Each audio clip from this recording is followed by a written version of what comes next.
Hey there, good afternoon, and welcome to Prog Monster. My name is Murph. I am the host of this show, a show dedicated to progressive rock and other forms of rock music.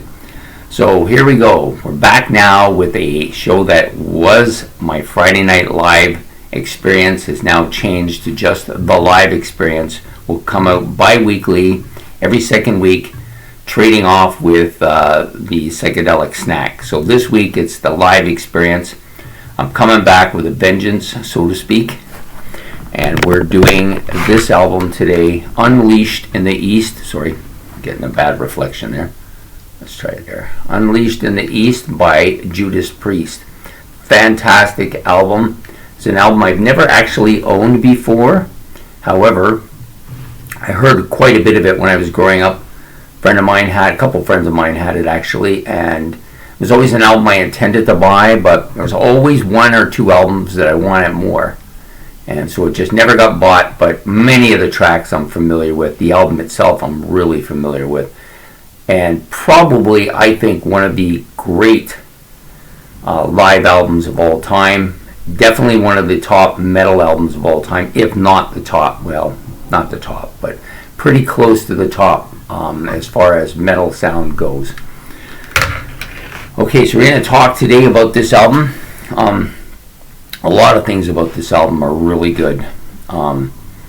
It was recorded, of course, in Japan, in Tokyo, at the, I'm going to screw this first one up, Kasinaken Hall and the Nakano Sun Place Hall in Tokyo, Japan. They decided to make this album while they were on tour because they were being pushed to make a live album and they hadn't got one, and this was their first one.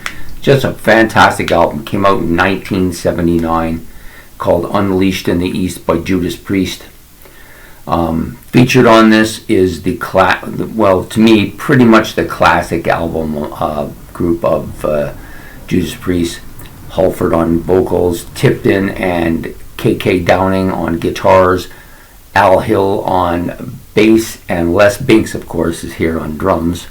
I did I'm drawing a blank, but it doesn't matter.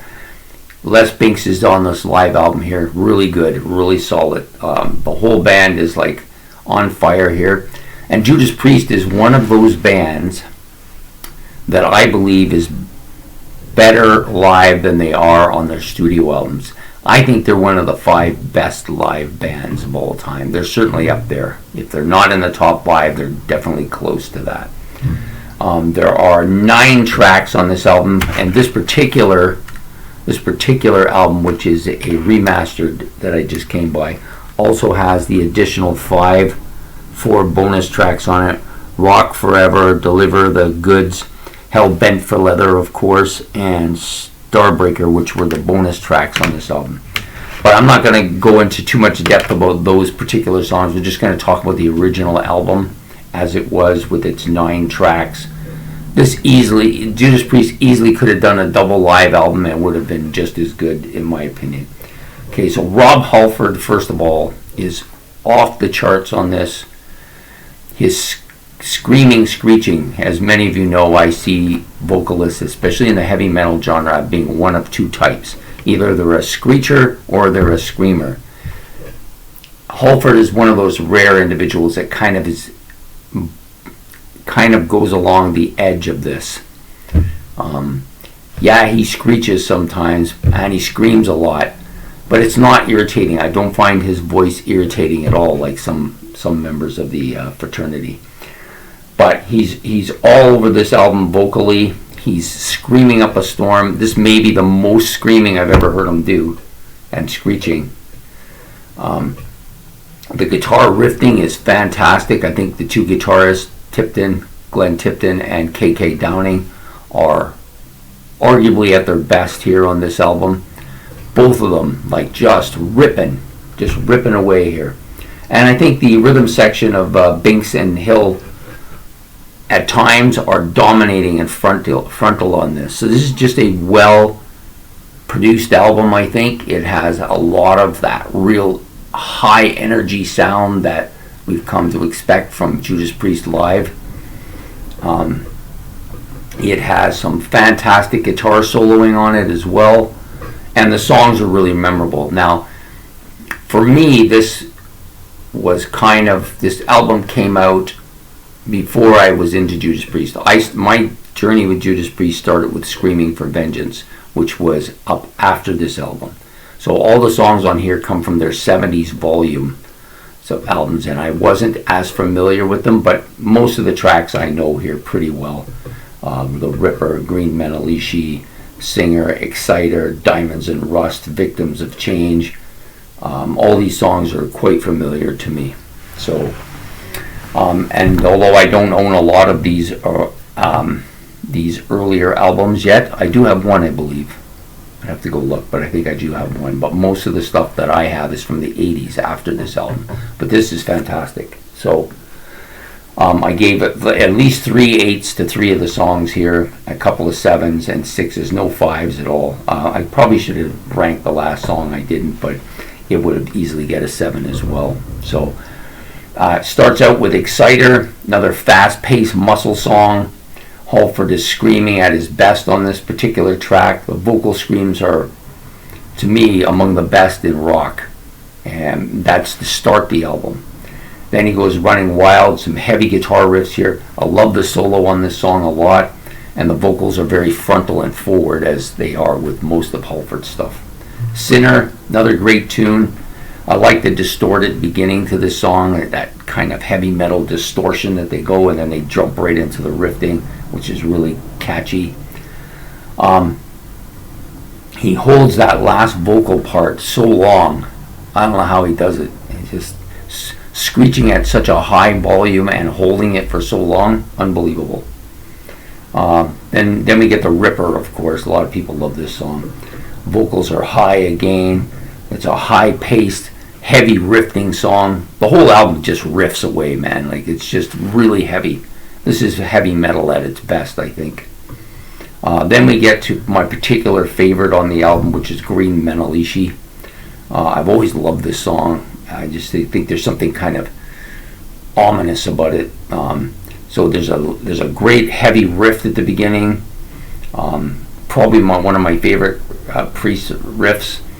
The solo is really catchy, really memorable.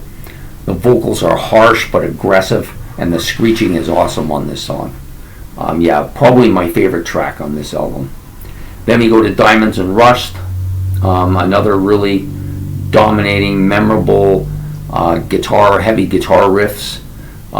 Vocals again, another heavy part to their album, to the song, I mean. The next song up is probably the song closest for me to Green Menalishi, and that's Victim of Changes. The solo is screeching here to open, really good, and then some heavy riffing. The vocals, of course, are screeching at their best here. Pretty much off the charts is screeching on this particular song. And I love when it gets a little bit quieter there for a minute, where they just have that bass and the drums going with the vocals. That's really catchy as well. Then you get into the back two tracks, Genocide and Tyrant. Genocide, more heavy riffing, really good guitar solos, super vocals and screaming on this particular. It's just all over the album here. Les Banks, I think, is at his best on this particular track. Really, really heavy part. Then you have the final track, Tyrant, fast-paced, heavy guitar riffing. Vocals are typical of Halford, very loud, very heavy.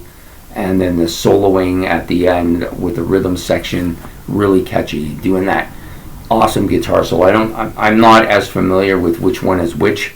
I think I was more when I listened to them when I was younger, only started getting back into them.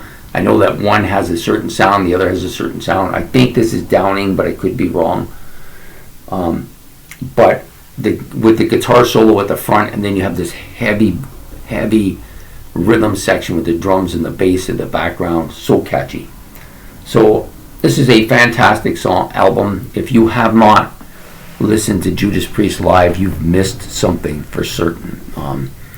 They have a lot of really great studio albums. I love a lot of their stuff, but this live album is among the best live albums out there, and really shows the energy level of Judas Priest, really shows the kind of power and persona that Rob Halford has, and the riffing is really fantastic.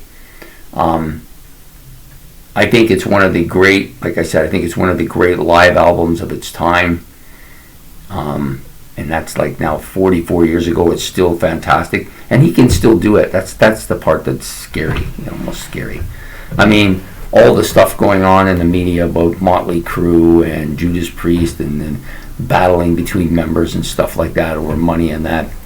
And it's unfortunate that bands have come to this where they're tarnishing their image and their dedication to their fans in order for some more bucks that they don't really need, because they all got tons to begin with. However, there's nothing can be said about that. Lots can be said about the fantasticness of this album, though. To me, this is a must-own heavy metal album. Must own it. One of the greats of all time. So, there you have it. Judas Priest, Unleashed in the East. My name is Murph. I hope you enjoyed this episode of my live experience, which will come out now every second week. I'm happy to get back to it. I've missed doing this. I really like the live experience part. I don't actually go to concerts much anymore because of the cost, and the whole venue just doesn't sit with me well, so I just don't do it much. I mean, I've gone to a few live pub bands, which aren't too bad, and I wouldn't mind like a 1,500 to 2,000 seat arena to watch some of these bands, but the price is just ridiculous. I can't get into that. So I could buy enough albums to fill my room with the money it would cost me to go to one of them. So anyways, I hope you liked this video. Please like and subscribe. It would be much appreciated. And we'll be back next week with the Psychedelic Snack. Don't forget, it's alternating. So take care. And Brother Murph will be back for next week's Psychedelic Snack. And then we may have some other guest hosts, as he has some business to attend to. Take care. So bye.